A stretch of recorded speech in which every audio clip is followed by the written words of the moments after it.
What's up, guys? Welcome to the podcast. This week we have a very special guest, Allie Brown. Allie is an osteo who's been in the STCfit network for about 4 years. Started out as a client with us, is a standout PT graduate, and is now a fully fledged osteo, killing it. And we're going to chat about how to basically maximize your relationships with allied health pros, how to find a good one, and then how to actually be a good PT on the other end to maximize your clients' results.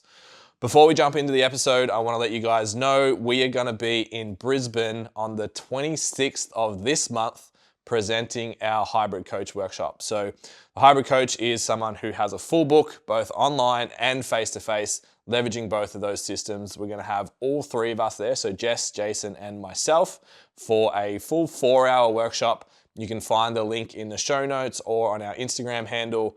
The early bird special will finish on the 16th. And you can put in the promo code podcast for 10% off your ticket. We look forward to seeing everyone from Brisbane, Gold Coast, make the trip up and catch you all in person.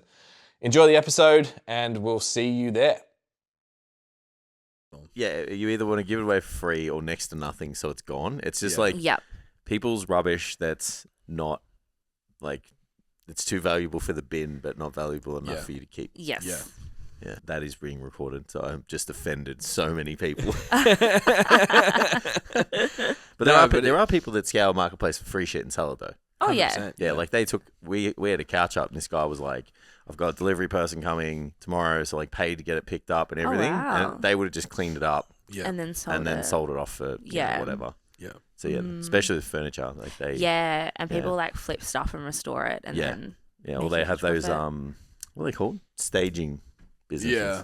Oh, yeah. Oh. Yeah, so you renting furniture to make your house look nice. Yeah. So nice is subjective. Subjective. Yes. Yeah, because the shit they put in our place, I was like, you and I it's are supposed to look good. Yeah.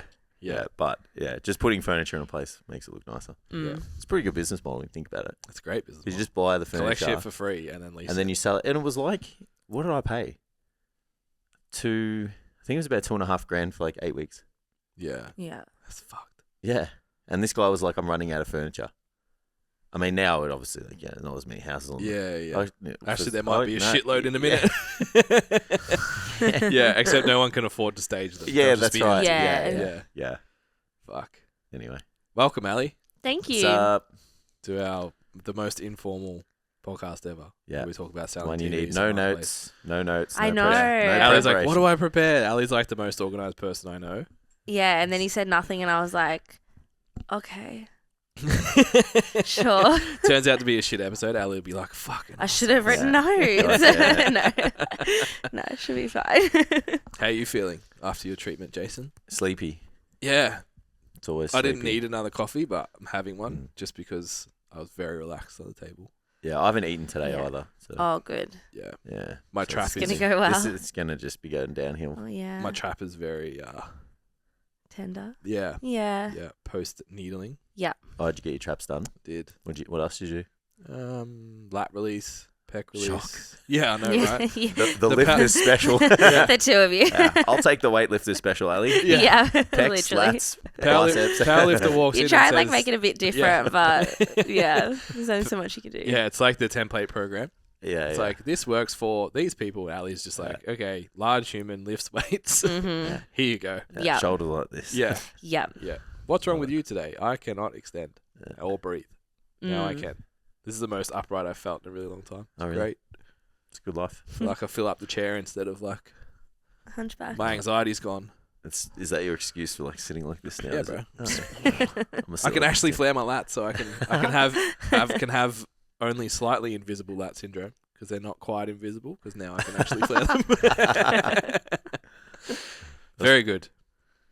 So how true is that? So one thing that I think about in your job Yeah. is how many people come through for the same treatment like us? Yeah. It does happen, I think, because of the people that I typically work with, people who are training regularly. You do see the same sort of things pop up, often tight lats, tight pec, stiff through the thoracics, particularly for the upper body. They're kind of the main ones that we see. So you do you do find yourself treating like the same areas, but you always want to make sure you don't fall into that trap of just like having like a pattern, like kind of what we were talking about, like with like a relaxation massage where it's the same sequence. Yeah, like you have to be really mindful of like not just like repeating, just being like, oh, I'll just do this because I've done it on the last 5 people. Yeah. So yeah, it can be a little bit repetitive sometimes. And then it's like, is it like women are like anterior hip and lower back pain?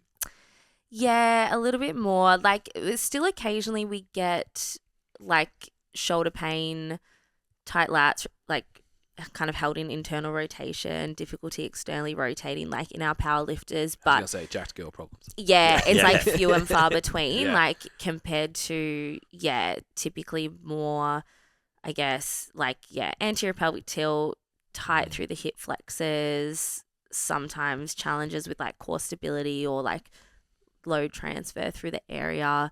That kind of tends to happen. There's like a bit more going on in that kind of lower body area. Yeah, I think there's a trap that coaches get into. It's just like the way I warm up for a heavy squat is not the way you warm up for a heavy squat. Yeah. Same as like from a treatment standpoint. It's like this person actually has trouble with control, not mobility, and you're giving them more mobility drills. Yeah. Yeah, exactly. And you can do like sometimes like you'll give 2 people the same exercise, but it might be like a completely different intention for one person versus the other. Like you might give someone a lunge because you're trying to improve like their hip extension through the back leg, or like you might give someone a lunge because you're trying to control their stability, like improve their control through the front leg. So sometimes you'll find yourself like giving people the same thing, but it has a different intention. That's the same with programming too. Yeah, exactly. Yeah, it's like you give 2 people the same program, but the outcome's really different. Can't give 2 people the same program. Talk about fired. All my clients just left. They're all just sending their 2 weeks notice straight away. Gotta make changes. Just one exercise has got to change, or a few rep ranges. Change the rep and reserve. Cool. So maybe I should have done notes because what do we introduce you as? Where do you work? Yeah. What do you do? Because like you're still at Fox, you got your own place. Yeah. Have you been on the Learning Pod before or just Fit? I think it was just Fit. Yeah. Okay. I think. Welcome to Learning then. Thank you. Yeah. Thanks for having me. We're talking to coaches today. Yes.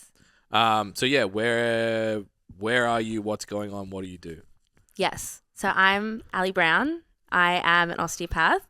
I work down in Seaford on the peninsula, which I've been there for since 2020.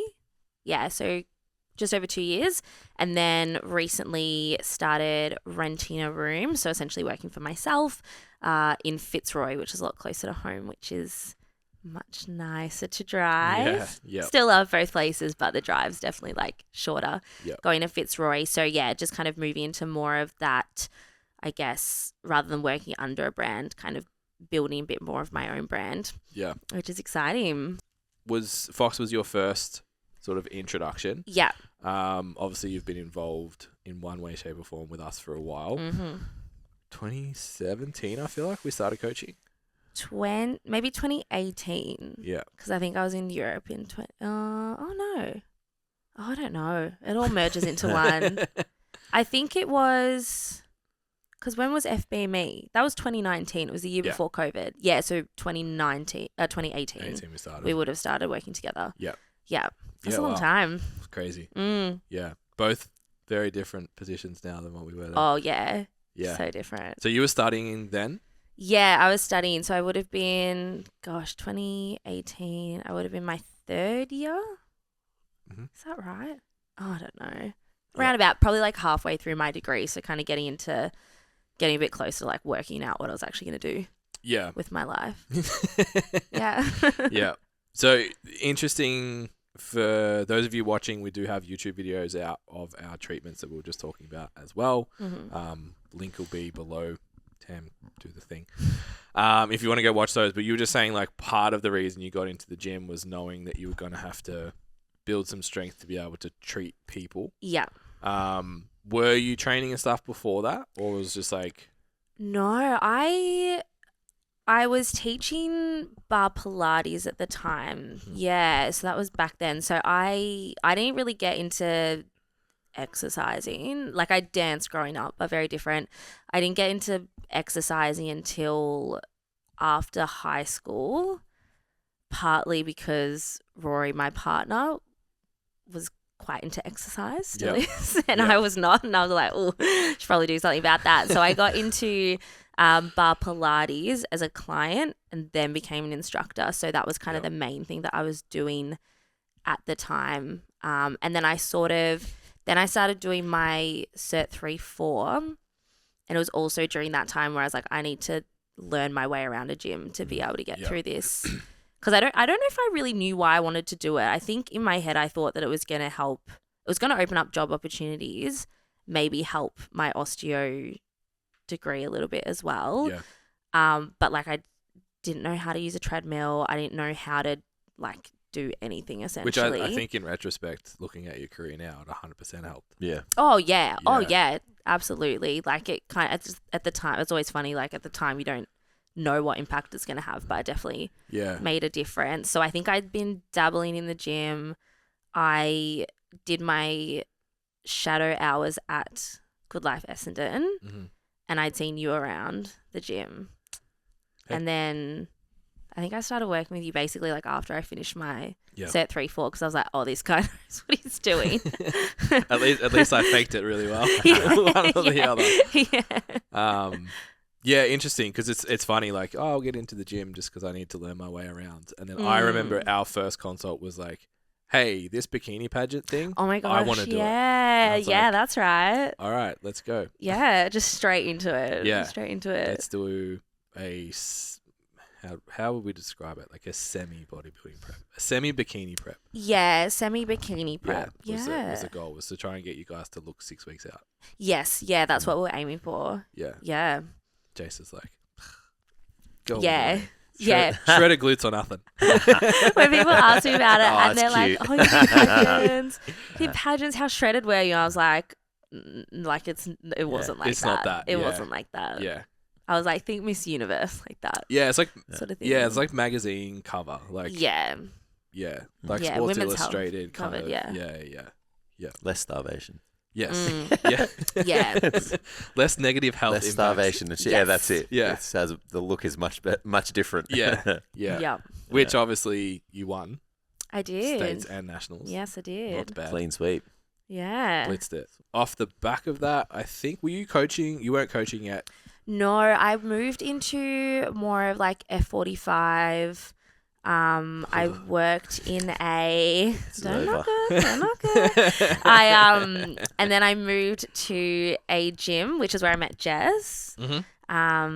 So that's where I started doing more PT, very like minimal, but more PT, a lot more like group fitness exercise programming and PT programming. Yep. And then once COVID hit, I quit that job. Then I had just a small number of like online clients that I worked with. That's really shit timing for you.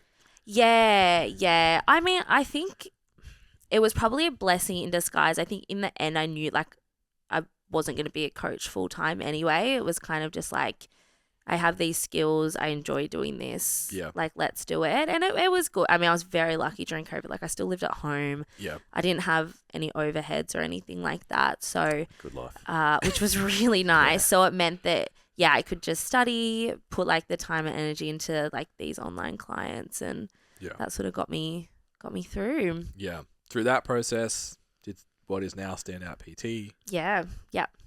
Built yourself through. Mm-hmm. Then obviously met Laura. Yes. Was like, I'm qualified. Let's go. Yeah. What was the first? It's so interesting. Like when someone, let's say Gen Pop, like if you're at a barbecue and you're like, oh, I'm an osteo. Yeah. Like you sort of, the image is like Bones. General pop people come in like, oh, I hurt my back picking up my child or the groceries or something. It's like you walk into Fox and it's like, I squatted 350 on the weekend and now my back hurts. Fix it. Yeah, literally. Yeah. So what was that like coming out of what like clinic placements did you do? How far away from working with athletes were they? Yeah, very different. So I studied at RMIT, and at both the unis in Melbourne that run the osteo course, RMIT and Vic Uni, there's a clinic on campus. So we did all of our clinical hours through that. The intention was in 5th year that I would try and get an internship at a clinic, but COVID hit. Yeah. So our student clinic got shut down as well. So we didn't. Luckily, I opted to do some of my clinic hours over summer, so I wasn't as like new to go back. Like when I started in the workforce, it hadn't been as long for like me as it had been other people. But yeah, our 5th year just didn't look like anything that it would look like. In terms of the people that I worked with at the student clinic, it's heavily discounted treatments. Like I think you're paying maximum $30. Oof. Yeah. So you would get a lot of, more of your general population, I guess, like less adherent. Your things like back pain, neck pain from like sedentary behaviors essentially, or like repetitive things at work, whether it's repetitive sitting or they're like standing up a lot as well. So there was that. And to be honest, like during my degree, I had moments of like, is this actually what I want to do? Like, if this is what it's going to be like I don't want to do it. Yeah. And there were plenty of times where I was like, no, I'm going to quit. I'm going to do something else. But stuck it out. And because I knew that the people that I wanted to work with were people who wanted to move and, you know, had that, I guess, that drive to, like, it was more of like a, I guess like a two-way relationship. Like I think that's how I view a lot of like our relationships with our clients. It's a two-way relationship. You know, we're both working towards the same goal. Whereas in a student clinic, like it didn't necessarily feel like that. So I hadn't worked with any athletes before I started at Fox. I think my first day would have been basically all athletes. And I'm pretty sure one of our clients had bulged a disc that day and was coming straight from the gym to see me. That was my first day. And Laura was in Tassie. Awesome. And I was like, sick. Baptism by fire.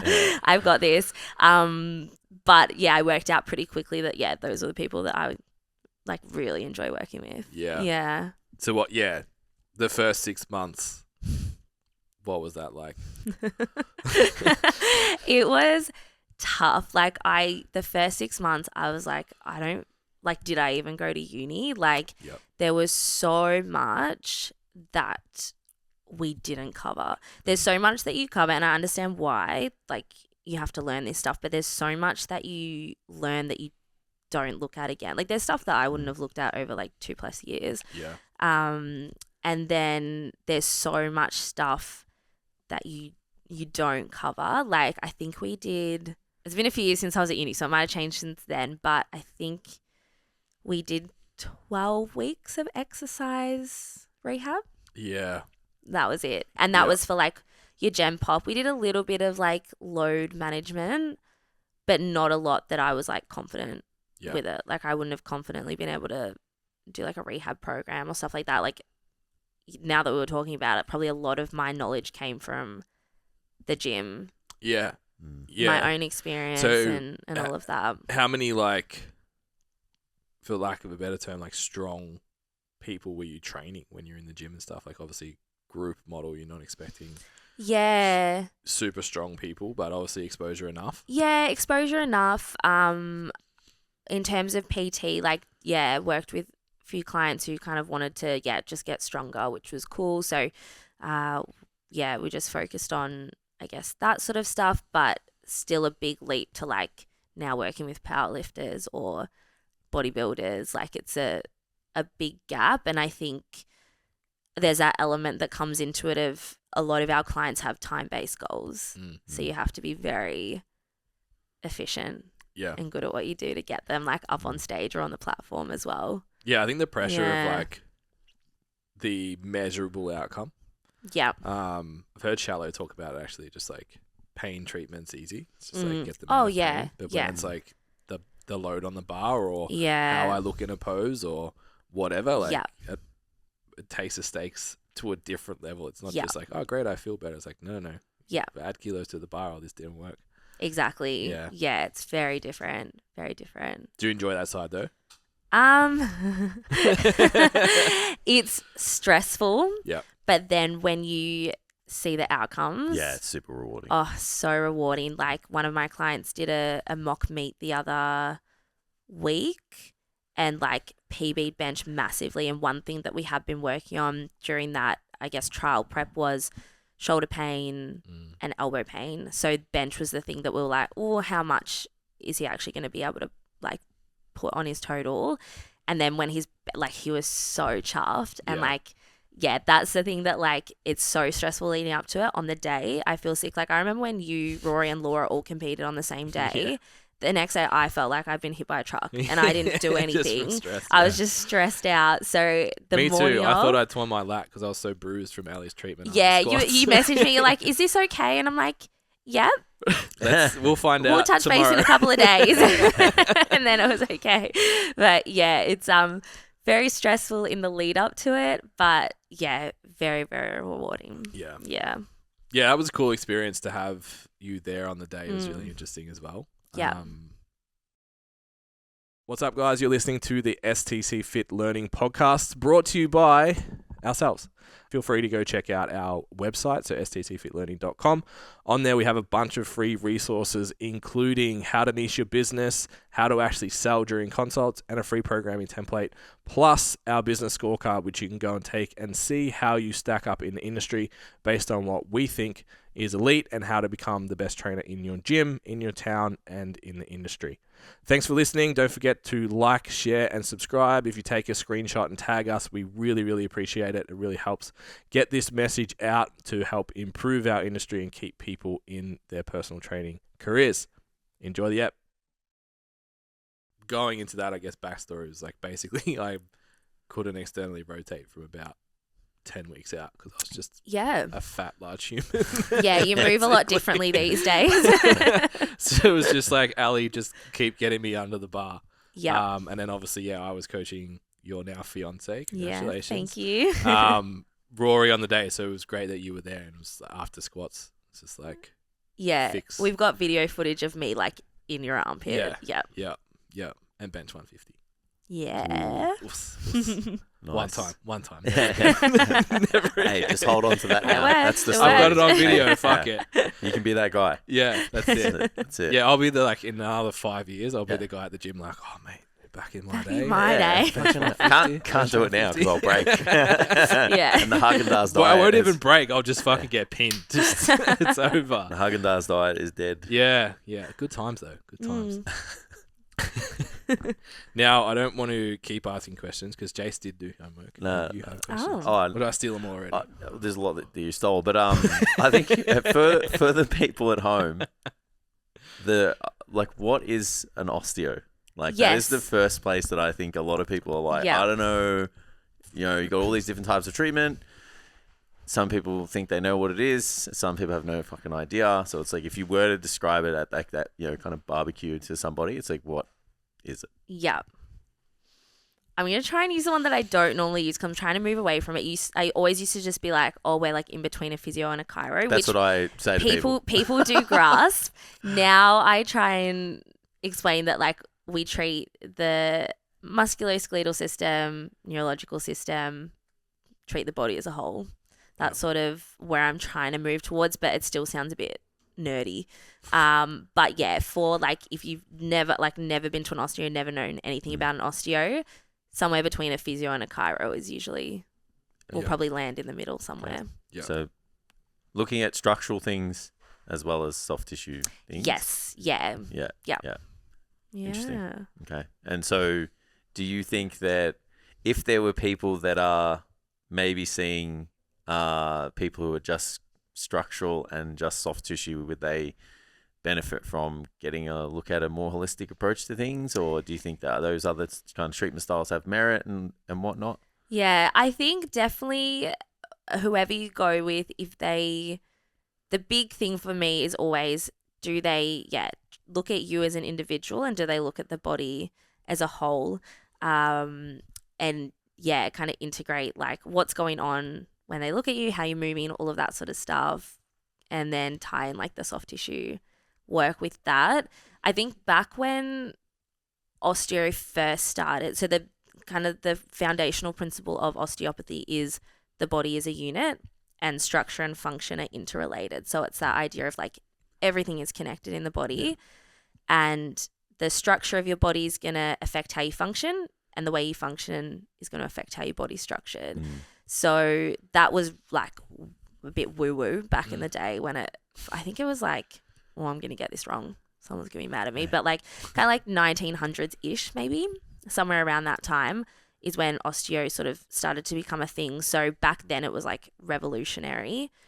Even when I probably started my degree, I was like, I've never heard that before. I've been to physios, I've been to myos. That's the first time I've heard someone use the phrase, the body is a unit. So I was like, oh, that's pretty cool. And I also wasn't going to get the ATAR to get into physio, so that had something to do with it. But nowadays, you do see more, like in all of the allied health disciplines, you do see more and more of that integration of everything. And you're kind of, if you're seeing someone that, if you say like, I've got pain here and they just like poke around there and they work on there, then they're probably like a little bit behind the times. Unless they can justify it, like by all means, if they can justify it, that's fine. But yeah, if they're not looking at like the bigger picture, then they're probably So how far do you go with that? Are you looking then at like, so you've got what's presenting in front of you. How far outside of that do you start to look? Because it's like, for us, obviously, it's like every time I send a client anywhere, like, did they look at your program? Yeah. Because that's the first thing I need feedback on to move forwards. And then even on top of that, I love when someone's like, they ask for form videos. Or got them, like you guys obviously have the gym there that you can use, and actually got to have a look at how they move under load and stuff like that. When I see that, I'm like, okay, I trust you. When it's like, oh, they just did a little massage and sent me home, I'm like, red flag. Meet Allie. Allie. I mean, there are people that probably take it a lot further than I do in terms of like, if you've got a headache, they're going to look at your feet as well. I'm probably not that far down the line, but in terms of like, if someone comes in to me, say they've got like knee pain, for example, I'll obviously look at what's going on at the knee. We're also going to look at the ankle. We're going to look at the hip and the low back. And in that, we can kind of, when we're looking at the low back, we can kind of screen up the body as well. I'll find out, what their training's like, what their goal is at the moment. So what they're kind of working towards, what their training program looks like, a little bit of what their recovery looks like outside of it as well, in terms of like hydration, nutrition. If they're in a bodybuilding prep, are they dieting? Because that can often really affect things. Like the difference between even just one client, the difference between them prepping without having to diet heavily compared to when they have to diet down for like a powerlifting meet, very big difference in how they pull up and how they're recovering. We see a lot more niggles when people are dieting. So 100%. Looking at that sort of stuff. Videos as well. Thankfully, like most people kind of typically film their sessions anyway. And especially if they've had an acute injury like mid-rep, often they have a video of it, which is a bit like, oh, you hate watching it, but like it's good to have it.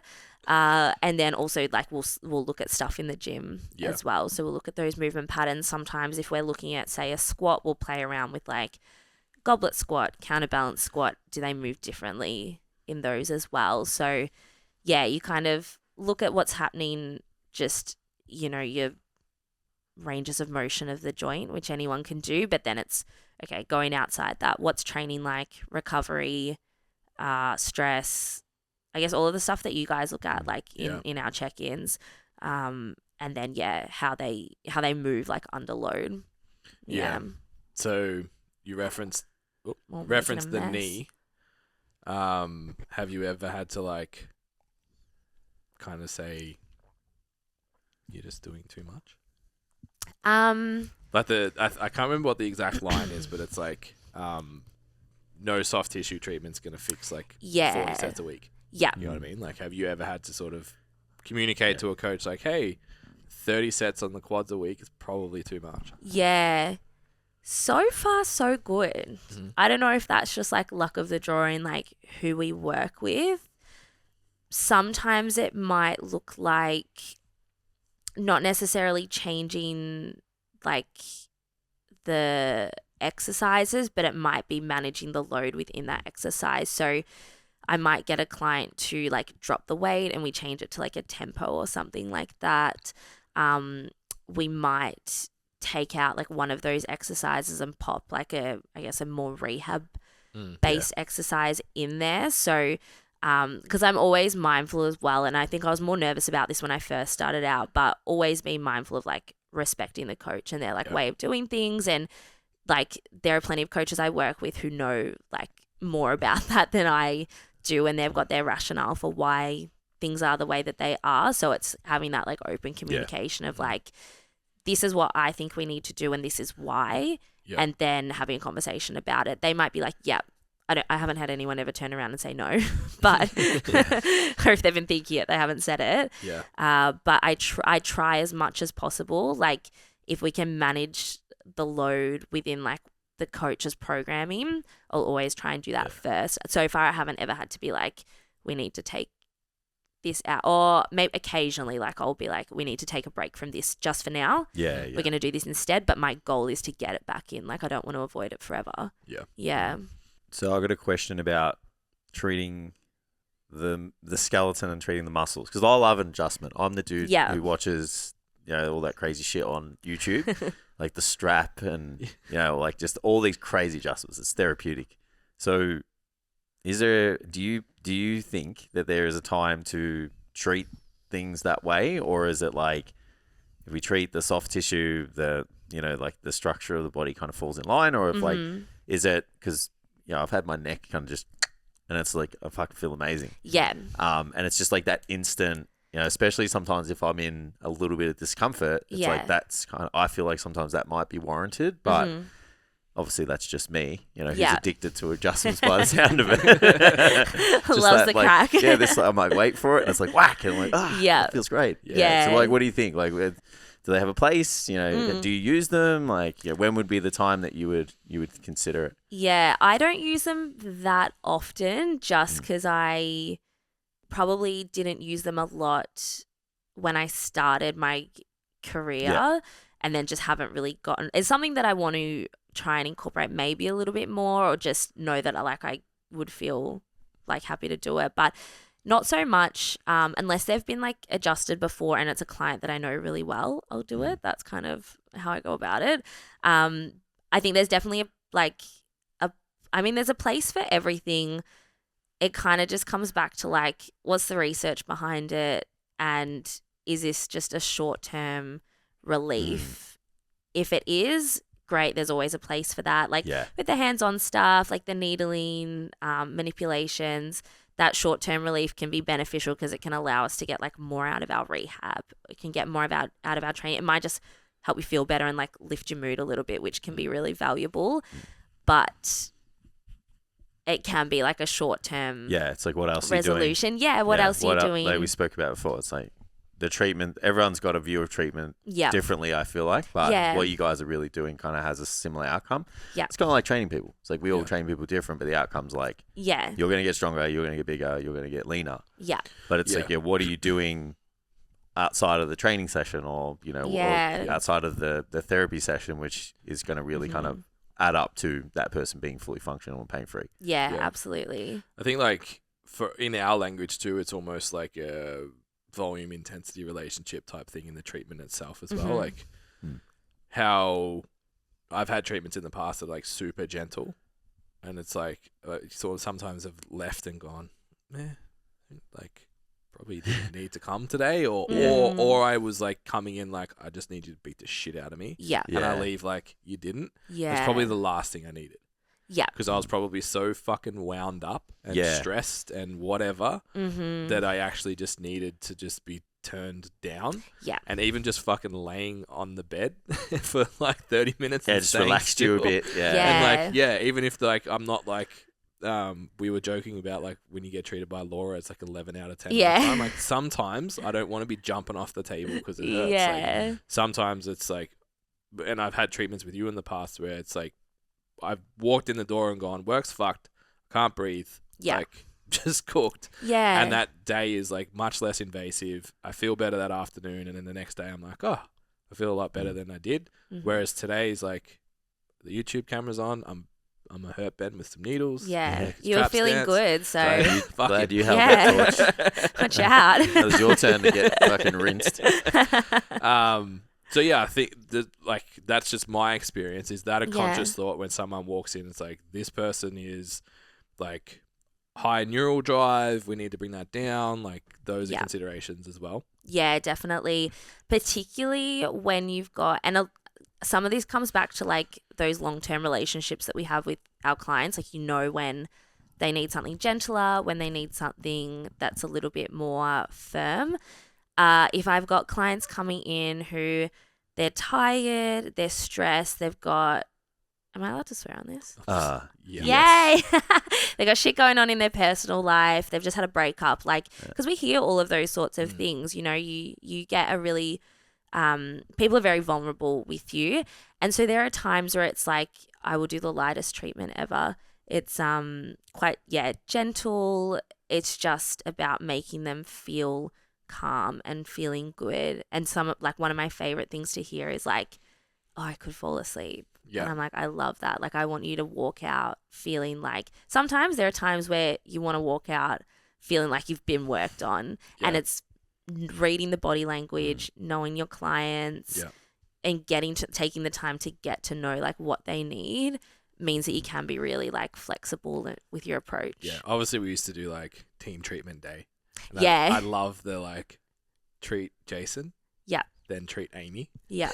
So for my wife is like, my hands love treating Amy. My wife has like the lowest pain tolerance ever, and she also has a really strong like emotional physical connection. So like, as if I'm sure you've experienced a lot, if you push on the wrong spot, she just fucking cries. Yep. Just like straight away. So it's just like, okay, so you don't want to be beat up. No needles, no aggression. Then Jason walks in just like, ugh. Fuck me up. Send it. More pain, better.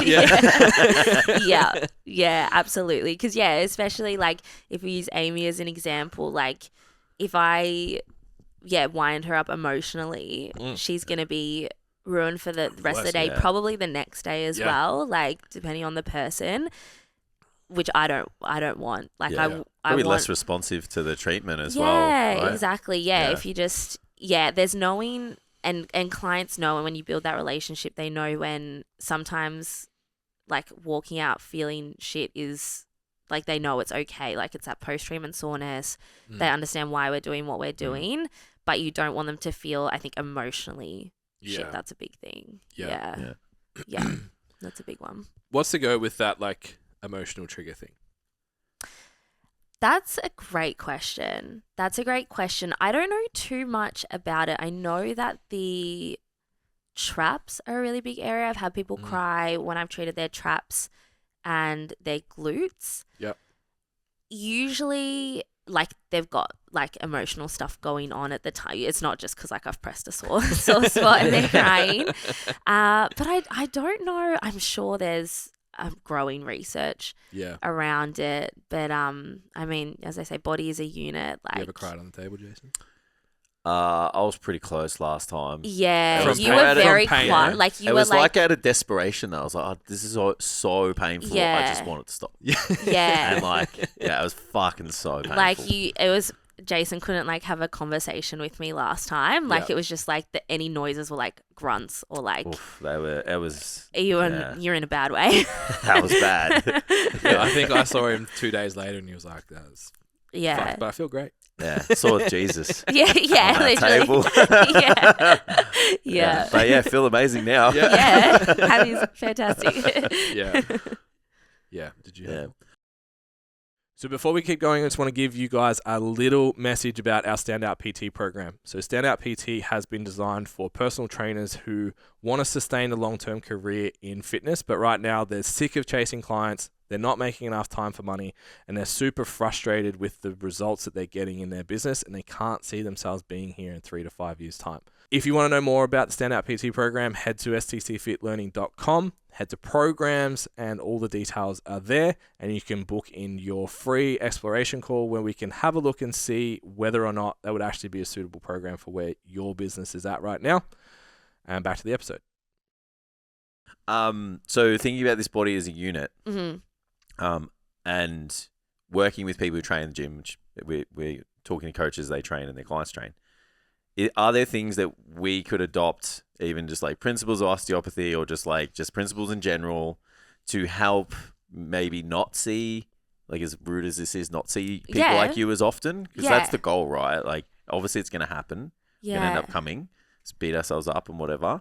But are there things that we can do as lifters to like, you know, just try to not get as hurt, dysfunctional? Yeah, that's a good question. I don't know if anyone's ever asked me that before.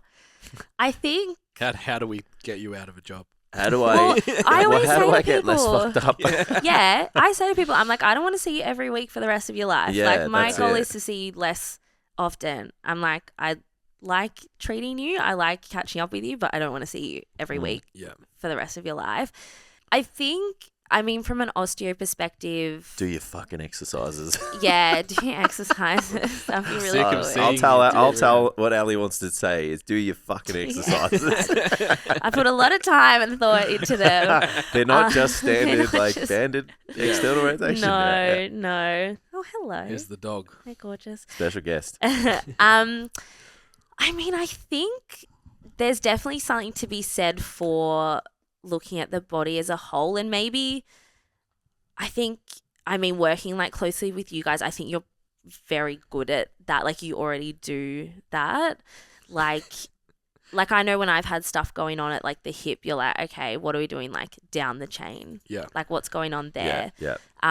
Let's look at like your stability. What can we do there? So I feel like you guys are already like, I feel like we're like hanging out in the same zone, if that makes sense. But I think for newer coaches, I think definitely sometimes it's really good to just take that, I guess, take that step back and like view things as a whole, because it's so easy to be like, oh, my client, their knee hurts, and then you might like Google like knee pain in squat. They have knee cancer. And it's That's like what Google's going to say. knee cancer. Actually, you've only got 6 months to live. I'm really sorry. Yeah, the only option is to take the leg. Just cut the leg off as your solution, straight to the surgeon. So it might be like, you know, and you might see some strategies, I guess, that, you know, maybe could help. But I think looking at their form as like a whole of like, okay, what's going on everywhere else? If everything else everywhere looks great, it's probably the knee. But if there's something going on somewhere else, it's probably not just the knee. Yeah. And I think as people get like more into like higher level programming, this gets easier. But I think having a good understanding of your client, and like we kind of touched on before, like if you can work out whether it's like a mobility issue that we need to address and try some strategies for that. Is it more of a control issue? Do we need to address that? That can create a lot of change anyway, and you're already on the right track. Yeah. Is there a lot to be said about like, you know, like just your lower hanging fruit stuff, like your 8 hours of sleep, your hydration status, even just for like tissue integrity and whatnot. Not dieting all the time. Yeah, that's it. Not being just like catabolic all the time. And then it's like, you know, how you're approaching your training sessions as well. Like they would be things that we can kind of just cover really, really simply that are going to add up over time, right? Yeah, 100%. Like, as I said, you guys, I know that you monitor this because I am supposed to fill it out in my check-in. But things like, ticking off like those lower hanging fruit, sleep, nutrition, water, managing stress levels, having some, and I won't get into this too deep, but having, if your client feels comfortable, having some awareness of where they are in like their menstrual cycle, they're going to be more sensitized in like different parts of it. Then if we're ticking off all of those boxes and things aren't changing or they're getting worse, then it could be the programming. Yeah. But sometimes it's not necessarily the program. It's not necessarily their technique. Sometimes their body's just cooked. Sometimes their body's just cooked. And it goes for, you know, working with clients in the osteo space. Like, if they're not ticking off those things, we're not gonna get anywhere. Same goes for, with coaching. So process of elimination, if someone's experiencing initial pain, like say just hasn't experienced it before, wakes up, this hurts. Yeah.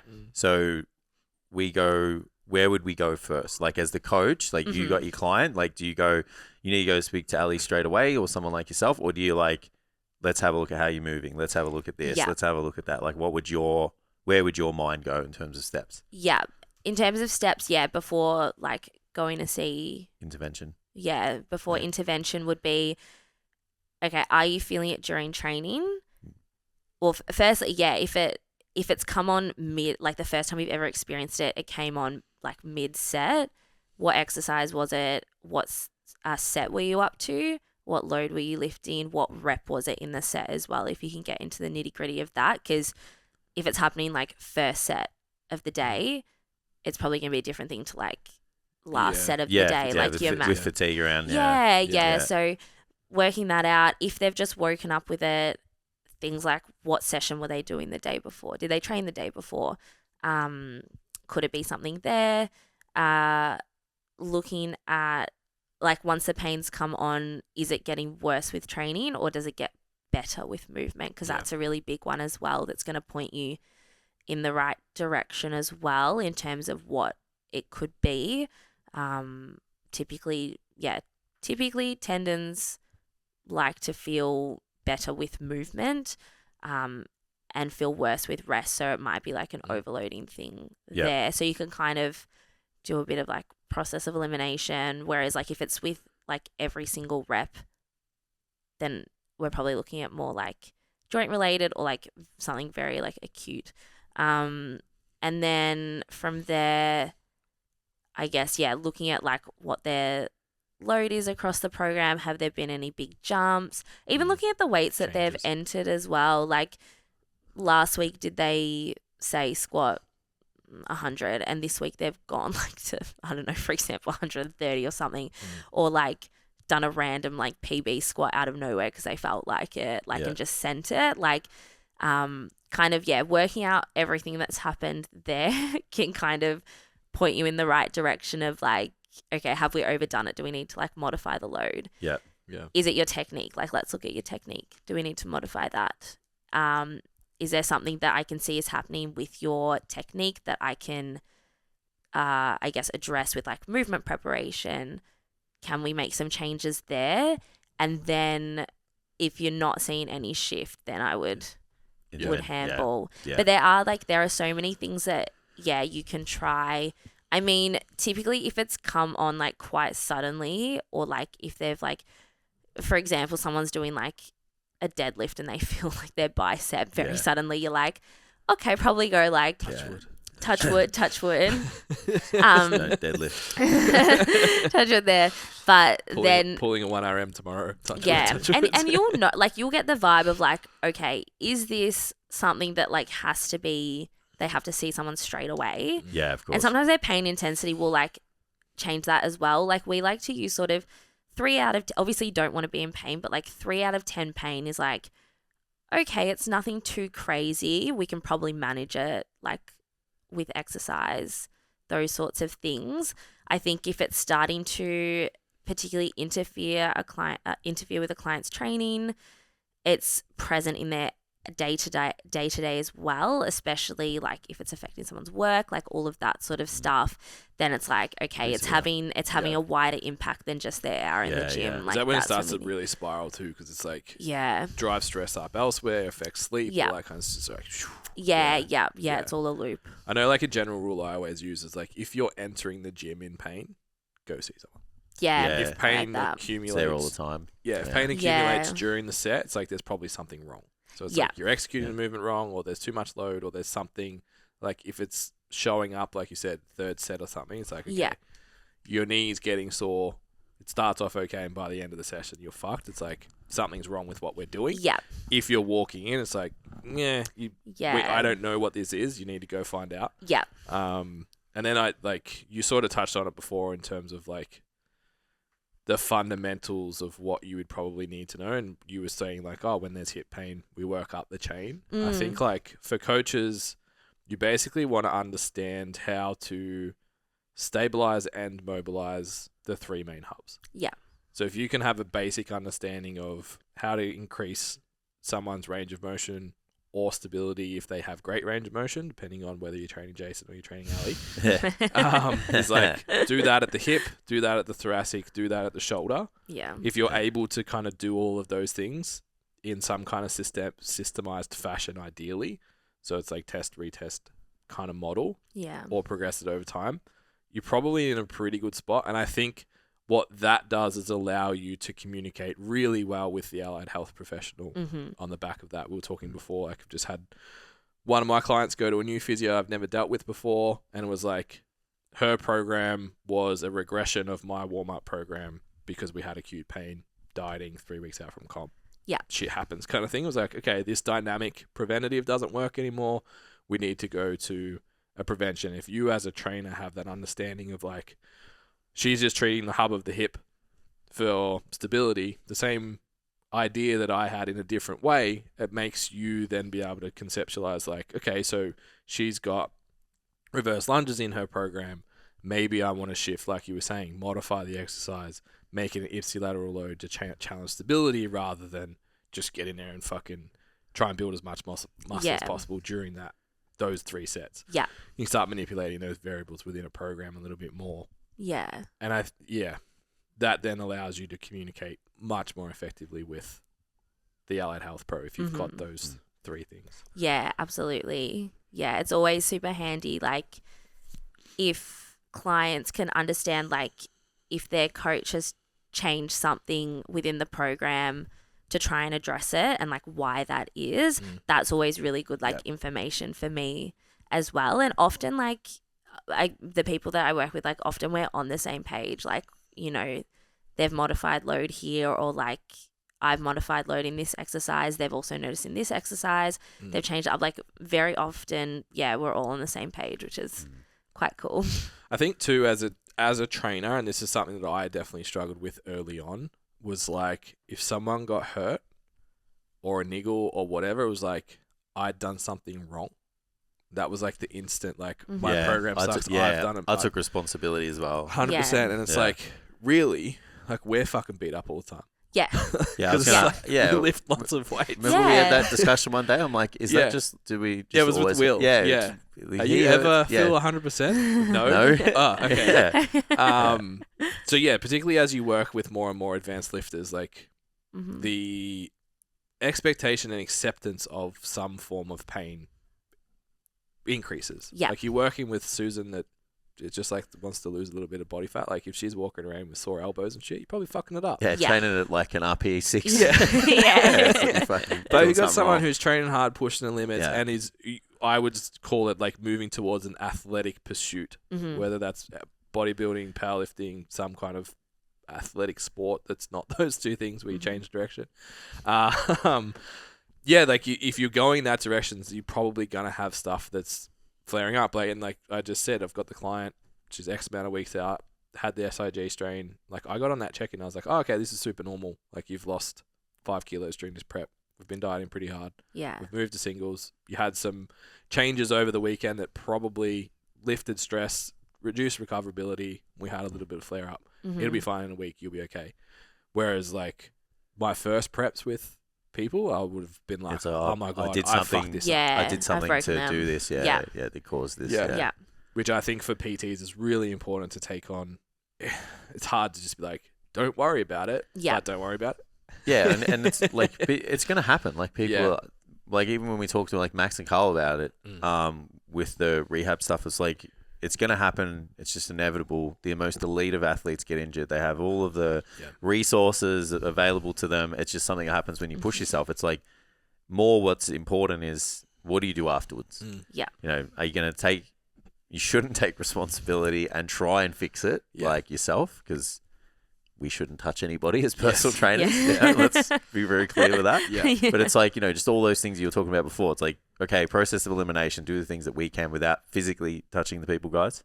Mm-hmm. And then after that, it's like, okay, I need some help. It's not getting better. It's, or it's taking too long, or I've just hit a loggerhead where I can't make a decision. Yeah. I don't know what to do. It's like, cool. There's professionals out there. That's their job. It's something that's perfectly normal. Yeah. I think it's just about the conversations you have and how you have them. Yeah, absolutely. And it takes that like emotional, because it is, and like from an allied health perspective as well, like if your client's like not progressing the way that you want them to, it can be, you do have those moments of like, okay, what am I doing wrong? Like, have I stuffed up somewhere along the line? But you've got to remember as well, like, if a client's with me for 30 minutes, I think that works out to like 0.45% of the day, let alone the week. And it would be the same for like with coaching, like, even if they do say 4 like 1 hour programmed sessions, like that's it's like 3% of your week. There's so much going on outside of that. Yeah. And there's only so much that I feel like it's having, I guess, that a bit of ownership around like what you're doing, but also don't put so much pressure on yourself. Like it's you always want to be reflecting on the choices and stuff that you make. Like I've had times where I've been like, in hindsight, I should have picked a different exercise, or maybe I should have been more specific here. Maybe I should have been more clear about that.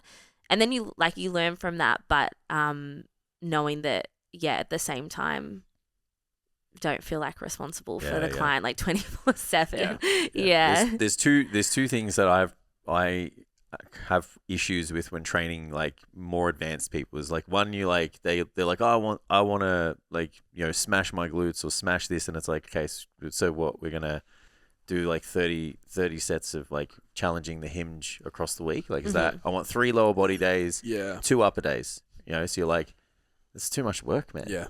But if you don't give it to them, it's like, oh well, I'm just gonna do it myself, or find someone who will. And then so you kind of like, all right, I'll try my best to manage this, and then all of a sudden it's like 2 weeks in, it's like, oh, my hips hurt, or my back hurts, or my hamstring hurts, and I'm like, well, I knew this was gonna happen. So you can't take responsibility for that, because it's kind of like you had to kind of not even meet in the middle. Sometimes you're just like, all right, well, let's just see if this works, and hold on for the ride. And then the other one I find is like, when I don't know if you guys have it, like I work with more males, I guess, but this scale of pain is just fucking wild. Like I got to feel the boys like, oh, my shoulder hurts, but it's all good. And I'm like, okay, it's getting better. And then it's like 2 weeks later, it's like, oh, I can't lift my arm. Hang on a second, fucking bro. Like, from here to here. You said it was all good and getting better, and now you fucking can't lift your arm. It's like, so I think like you kind of explained it before, maybe where I've kind of made a mistake is like getting them to understand a universal scale of pain. So it's like, if you say a 2, that means you can train and there's only a little bit of pain and it's okay. Not like, I can't lift my arm. Like, that's a 2. I think one way to sort of manage that might be the pattern. So like, I remember probably not long after I started training you, potentially, it's like I had anterior hip pain, and like 5 of my clients had anterior hip pain, and it was like, oh, all of us has the same problem. We're all doing something wrong. Whereas it's like, if it's random stuff that happens and it's not repeatable and like predictable, that like, oh, as soon as they start training, they get a sore lower back, or they get a like fucked up shoulder or whatever. It's like, if a higher percentage of your clients have the same issue, it's like the Taylor Swift thing. It's like, probably it's you. I know you love Taylor Swift. I just insulted her. That one went over my head. Bro. She could write songs about all of it. But maybe we need to look inwards sometimes. Sure. That's it. It's like there's a trend. Let's be reflective. But not taking responsibility for every single thing. Especially if it's the same pain you have. Because it's like, that is a very clear bias that you have in what you do. And if your clients are reflecting that, particularly if gotta have a look. It's particularly if the demographic of your clientele aren't you. Yeah. Like different if like you're a powerlifter and you train powerlifters. Like, yes, everyone has sore elbows. Yeah. But it's like if you train a broad spectrum of people and everyone has like anterior hip pain, it's like, something's amiss here. Yeah. Then we've got a problem. Yeah. What's up, guys? Another quick break. I just wanted to jump in and remind you guys about the STCfit Learning Mentorship. Now, our mentorship's been running since about 2016, where we've developed trainers through their first year of business in personal training and allowed them to leapfrog the first 5 years of mistakes that we made.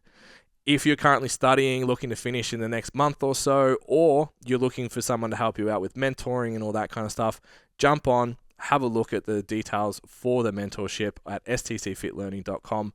Head to programs and mentorship and all the details are there. And you can come and be an STC Fit coach for an entire year. Includes all of our education and direct mentoring from our head coaches. Back to the episode. So we talk a lot about like find an osteo that understands programming and that understands movement and that blah, blah, blah, blah. What do you look for from a personal trainer?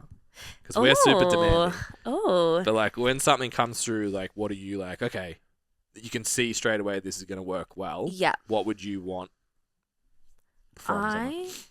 I want the client to have a program. That's a good start. That's a good start. Yeah. That's a good start. It's always a bonus. The fact that that's even a thing, eh? Yeah. Yeah. I mean, it's always nice if the coach has come to see you and knows like what you do. That's always really nice. Or you can see that they, you know, maybe like if they're an interstate coach or something, but they go and get like body work done and stuff like that. Like they have a physio or an osteo or whoever that they see. That's always like a big tick. So it shows that they see value like in what we do. I think the biggest one is communication and openness. I think that's the biggest thing, like being able to have an open conversation about, what's going on. You like from the allied health perspective, like I never want to get an email back from like a coach that says no, essentially, or like, we're not doing that. We're not doing this, which thankfully I haven't had so far off the top of my head. I think they can go both ways though, because like... Oh, absolutely, yeah. We've had emails, I've had emails in the past and it's just like we said, it's like, don't do this and don't do this and don't do that. And then you get an email from someone else and it's like, this is where so-and-so is right now. Yeah. This is where we're going to move them. Yeah. This is when, we can start to think about full-time training. Yeah. We're here. I'll give you an update here with your program. Do this, do that. Like you're going to be way more receptive to that than just like, oh,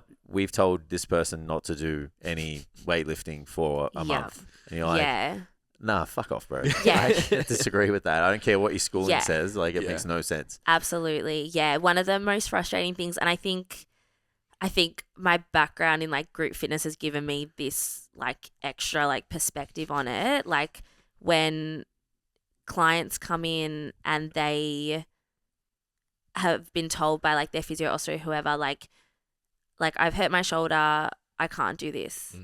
And then I'll say, well, firstly, sometimes they'll be like, I've hurt my shoulder. I'm like, are you seeing someone? Yes. What guidance have they given you? Silence. Yeah. Like, they've just massaged me for half an hour. What movements can we do? What can't we do? Yeah. Like they have no idea. So I think something that I'm extra conscious of as an osteo from all of those conversations that I've had from like the coaching fitness side is like, even if like sometimes I'll say to a coach, I'm like, there's nothing that you need to change, but them knowing that and knowing that I can keep doing what I'm doing makes such a difference. So sometimes, I think just like having that open communication both ways, being open to both people's ideas, being clear about, what the plan is, like what the intention is, like especially if I've taken something out of their program, which as I said, I try not to do very often, like unless we really need to. Sometimes it's just changing the load, or I might get them to change an exercise to, we change the tempo on it. So that way, if the coach is going through their client's numbers and they see a massive drop off and they're like, okay, why is it this? Then at least I've already told them like, we're going to drop the weight focus on tempo for this exercise. And so when they see it come up in their, you know, app or whatever they used to record it in their program, they're like, oh, I know why. Like we had a conversation about this. I know exactly what's going on. Yeah, before the fact. So do you want would you prefer a coach to reach out to you first? Or, because mine's just like obviously we have a solid relationship, so I don't think as much. Yeah. But I'm just sort of like, hey, this hurts.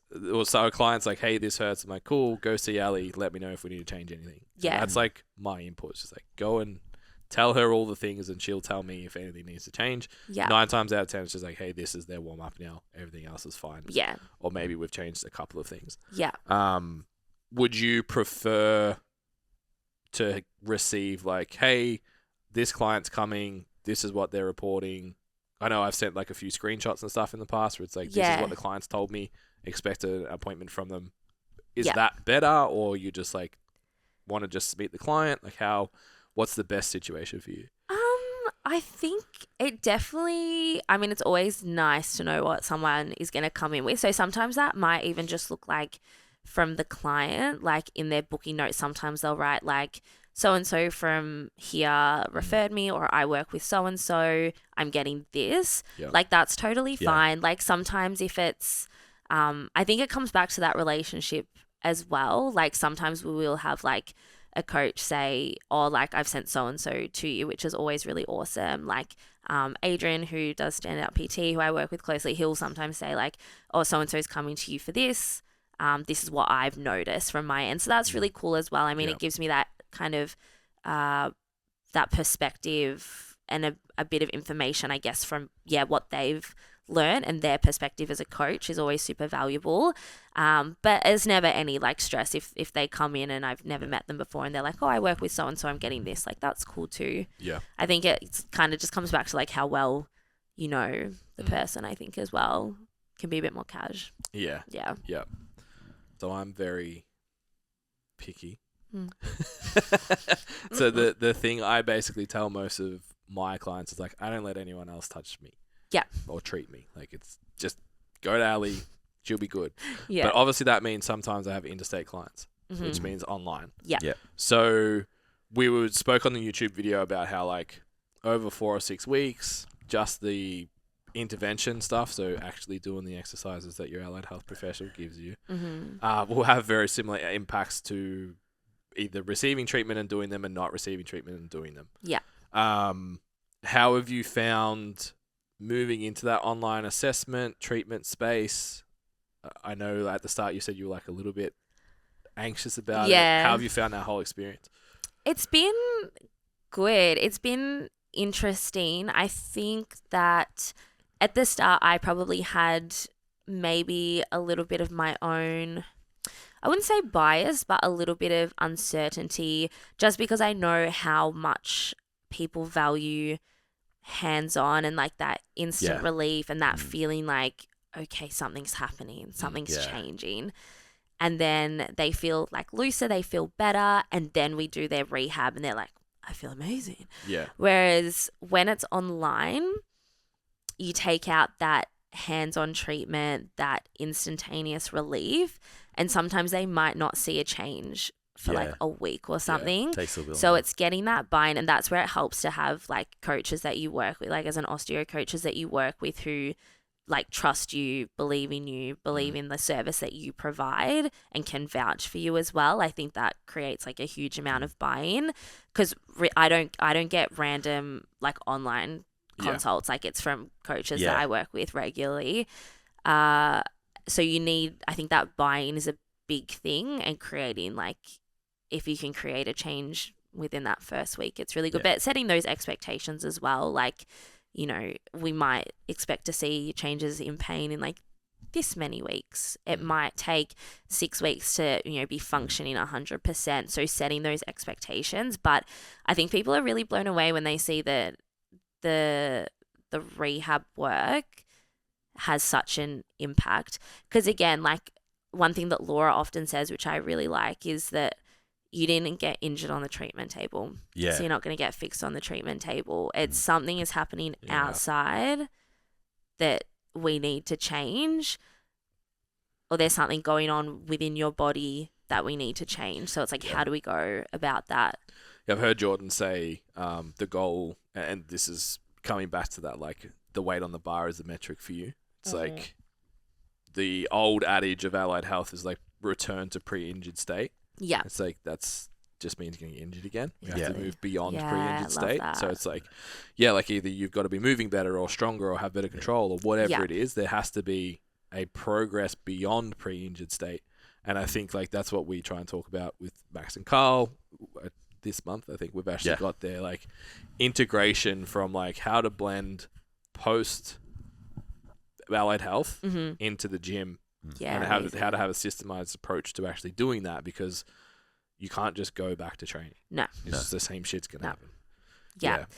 Yeah. Especially if it's like movement patterns that they've been doing this way for like some people years. Yeah. Some people they've been doing an exercise that same way for years. And so it's not going to happen overnight that we get that change. Yeah. Yeah. Yeah. But that's the online thing. I don't know if you've sort of experienced. It's like for me, it's like the first 4 days of rehab, maybe a week, is better.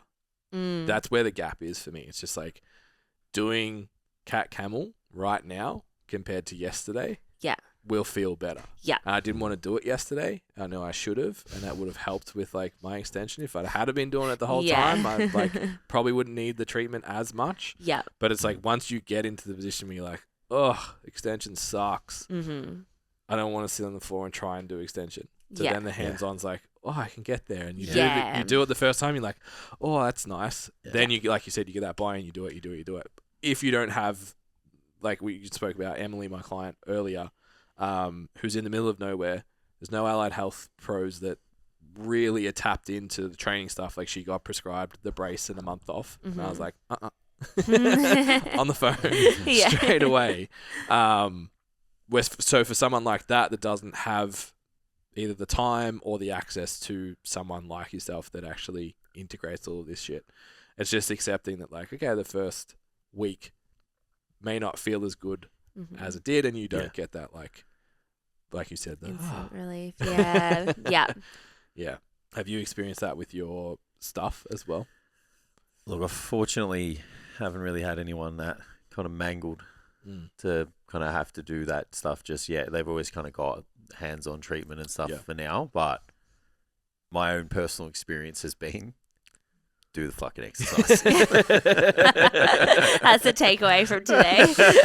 Just do the fucking the work that it's either maintenance work or it's treatment work. It's kind of not the same, but they kind of do overlap a little bit as well. Yeah, it's like the more exposure you get to doing the things that improve the way you function, the less likely you're going to spend time on the treatment table, and probably the better you're going to feel, the better you're going to perform. Yeah, absolutely.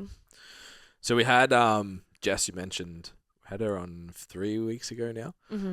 Speaking about like being a woman who's a personal trainer, just had a baby, freshly engaged. I know family's like big thing on your horizon. I'm curious how you see, because it's similar, right? Like essentially you're self-employed. Yeah. Like I work for myself. Yeah, working with Fox and stuff, but you have your own room now. It's like you kind of got to run your own show. Yeah. How do you see that over the next? I'm not going to put a timeline on it, Rory. Relax. Got a wedding to pay for. God. How do you envision that rolling out in the future? And like, have you battled with that in terms of like knowing that there's a family down the line and they're making career decisions that are going to align with being a mum and keeping a career and doing all that sort of stuff? Yeah, absolutely. It's something that I think you become very aware of even like when you're studying, and even kind of within my first 12 months, I was like, okay, I need to work out how I'm going to be able to keep doing this and still have a family, still be able to do what I love doing, but to be able to like support our family as well. So often, and something that's really sad is you often see females in allied health, they end up leaving the profession. They go and do a 9-to-5 job somewhere where they can get maternity leave, or maybe they're able to, put their kid in childcare, and work like a 9 to 5 because maybe it pays better, maybe the pay is more reliable as well. So just on that fun fact, did you know that as a self-employed person you can get maternity leave? You can. I only you learned can. that Yeah, I didn't know that. And then If you have puppies. No, sauce, bro. There's no puppy leave, unfortunately. Unfortunately, it would be handy. Then we'd finally get a dog because one of us would be able to have puppy leave. Yeah. But you can get it for the male coaches as well. You can get parental leave. As well. You just have to divvy it up between. It's still the same total amount. You just have to divvy it up between who gets what. Yeah. I think it's like you have to prove that you've done like 14 hours a week on average for the last 6 months. Yeah. You're qualified for it. Yeah. Yeah. Anyway, back to your story. Yeah. No, you're so right. You're so right. So there's all those things that you have to consider. It's like, okay, you know, and one thing I think you have to consider as well if you're going to be the one that is falling pregnant, sometimes pregnancy doesn't go to plan. Like sometimes, you know, you might be bedridden, like stuff like that. So you've got to have ways, I think, to be prepared if things don't go to plan. Or maybe you might, you know, you might not be ready to go back to work, when you thought that you would. Maybe you don't want to. So I think that if you want to stay in allied health, I think where you head is you start to move away from time for money model and you start to own, like you either own a business and you have a team working under you, or you start to move into a space where it's a bit more flexible in that you can, you know, block your time in a way that, you know, maybe your kids are like with childcare or with their grandparents or whatever for like X number of hours, and that's your like client facing time, even if it's just online stuff. Having that model, being able to do that. One thing that I've started doing a lot more recently is like workshops at studios. So that's like I can do all the preparation at home, and then, you know, it's like it's an hour that I'm like working. And typically, not that it's about it, but you have to consider it as a business owner, typically like your time for money for that is better than, you know, what it would be like if you're in the treatment room. So you do have to plan for those things because it takes time to get to that position. Sure. Like you're not going to step out of uni and be like, yes, workshops. I can run a team. I can do workshops. I can make money while sleeping. Like you have to, I think, get really clear on, what does life look like for you? And then it's putting in the steps to get there, and that can take time. Yeah, it's interesting because it's obviously the same conversation we have with like the late 20-somethings.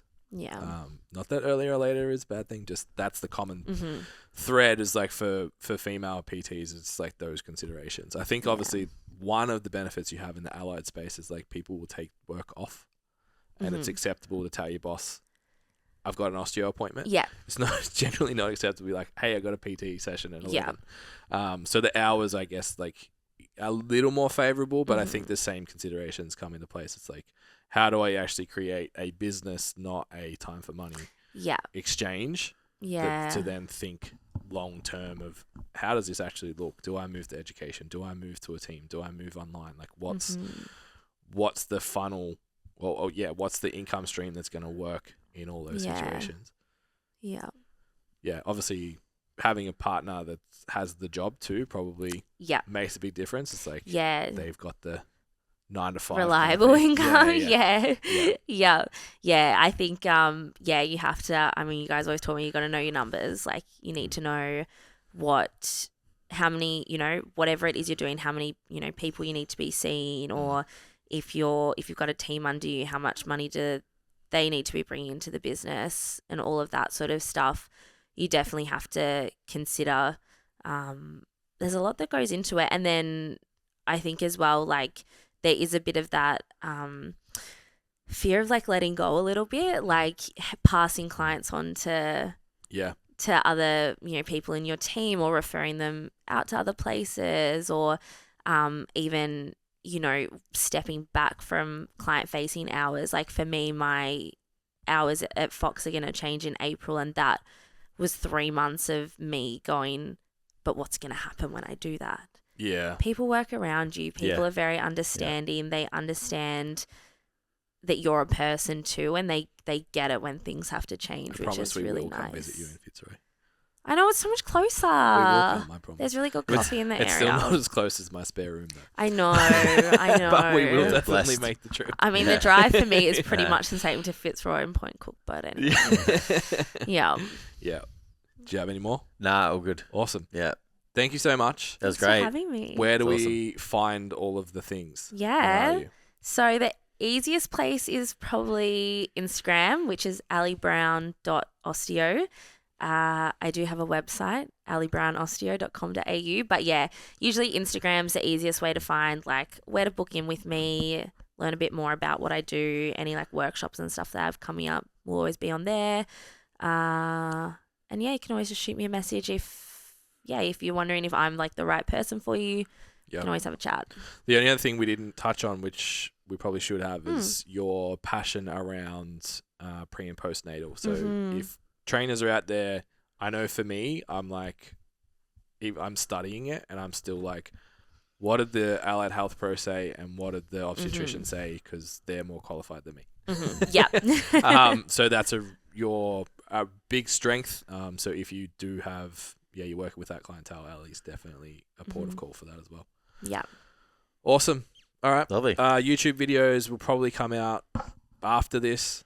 Looking at Tam, he's giving me nothing. So probably after this. So keep an eye out on our socials and Allie's socials for those as well. You can see Jason and I get beat up. It's pretty tame. More behind the scenes chats of what goes on in a session and what we're thinking about. Amazing. Thanks for having me. No worries. All right. Cheers. See you guys.